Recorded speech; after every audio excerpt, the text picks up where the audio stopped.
Obviously, a lot of people are paying close attention to the weather with the holiday weekend coming up. They're not going to be 100% in the clear. Yeah, we've got chances of showers and storms that will stay with us through the holiday weekend. Kind of the luck of the draw where some of these pop up. And even tomorrow, before we get to the 4th, maybe you're trying to prep for the holiday tomorrow.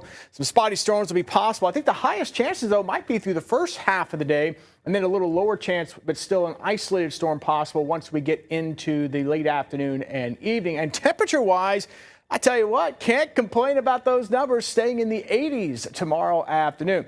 Now, odds of showers and storms probably going to be a little bit higher west and south and a little bit lower as you go to the north and east tomorrow. We'll watch this and continue to fine-tune this, but it does look like a decent opportunity for those, especially west and south, especially through that first half of the day. And we'll start things out tomorrow morning with temperatures in the upper 60s to low 70s, just depending on your location, which is actually pretty close to average for this time of year. But those highs continue to run below the average, all thanks to some of the clouds that we'll have around and that potential for a little bit of rain. A lot of us staying in the mid 80s tomorrow afternoon.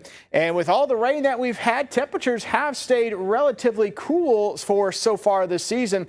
But that wasn't the case last year. Meteorologist Brandon Woolley breaking down some of those numbers, and it was rather hot at this time last year, Brandon. That's right, Michael. We're doing good so far this year. Last year was a totally different story. So the hottest temperature this summer so far has been 95 degrees at the Tulsa International Airport. Now, this time last year, we had already had 3 100-degree days. Now, that does not include the heat index, just regular air temperatures up to 100 degrees at the Tulsa International Airport. And the average high temperature for this time of year is 92, 93 degrees. Now, talking about the precipitation, we've been talking about that over the past several days. So the last time we've had a completely dry week in Tulsa, that was the week of April 7th. The middle part of May was kind of dry, but the week of May 12th, we had some trace amounts of rain. So we have to look back to early April when we had 5 to 7 days of completely dry weather, Michael.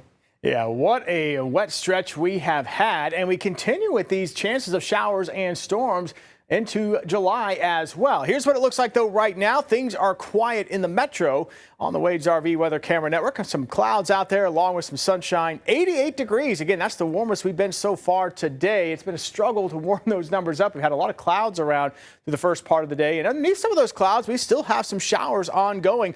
We'll zoom in here a little bit tighter right over I-40. And, of course, you can see some of these light showers here, Okemah to Henrietta, back over to around Eufaula. We do have some heavier rain and some thunderstorms near Ponca City. These are drifting their way slowly now into far western portions of Osage County, far northwest portions here of Pawnee County. Nothing severe out of this, but some downpours and some lightning and thunder to be mindful of.